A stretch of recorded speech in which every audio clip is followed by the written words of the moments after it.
गर्ने गर्छन् देशमा केही पनि गर्न सक्दैनौ तर म केही गरेर देखाउनेछु म एक जिन्जी भएको कारणले म यो देशमा केही गर्नेछु मेरो प्यारो देश नेपाल मेरो प्यारो देश नेपाल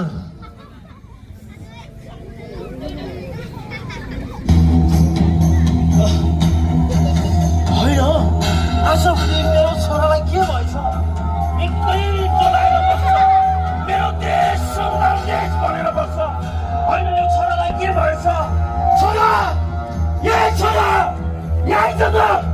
हजुर बाबा तँलाई के भयो आजभोलि भाइ त निकै चलाएर बस्छस् तेरो उमेर सँगसँगै तेरो बुद्धि पनि भ्रष्ट भयो क्या हो निकै मेरो देश आशाको देश भनेर बस्छ त्यसले केही पनि गर्न सकेको छैन भनेर भन्छ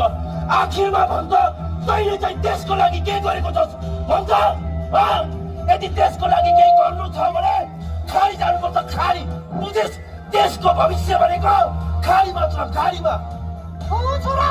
तेरो बाउले चाहिँ आफ्नो देशलाई परिवर्तन गर्नु छ भने खाडीमा भए पनि जानै पर्छ आखिर यो देशमा बसेर केही नै गर्छस् त घरमा अवस्था पनि नाजुक छ हामी पनि वृद्ध भइसक्यो कमसेकम हाम्रो लागि भए पनि त खाडीमा जा किन बस्दैनस् त मम्मी बाबा तपाईँले किन बुझ्नुहुन्न के म मेरो देशमा के गर्न चाहन्छु यदि हामीले गर्यो भने हाम्रो नेपाल देशमा हामीले के गर्न सक्छौँ तपाईँले किन बुझ्नुहुन्न के प्लिज म बिन्ती गर्छु तपाईँहरूसँग मेरो बिन्तीलाई स्वीकार गरिदिनुहोस् म नेपालमा के गर्न चाहन्छु प्लिज मम्मी बाबा बुझिदिनुहोस् न हे प्रभु मैले कस्तो छोरा जन्माइछु यस्तो छोरा हुनुभन्दा त नभर्दै बेस बरु त आज नै यो घरबाट निस्केर भगाइजा बाबा त जस्तो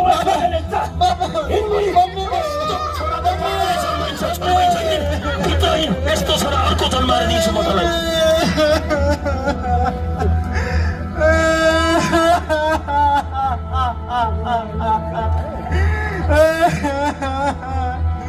मम्मी बाबा मलाई किन निकाल्नु भयो घरदेखि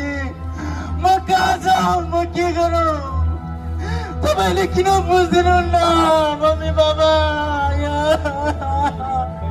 हामीले के गर्ने भने हाम्रो नेपालमा के गर्न सक्छौँ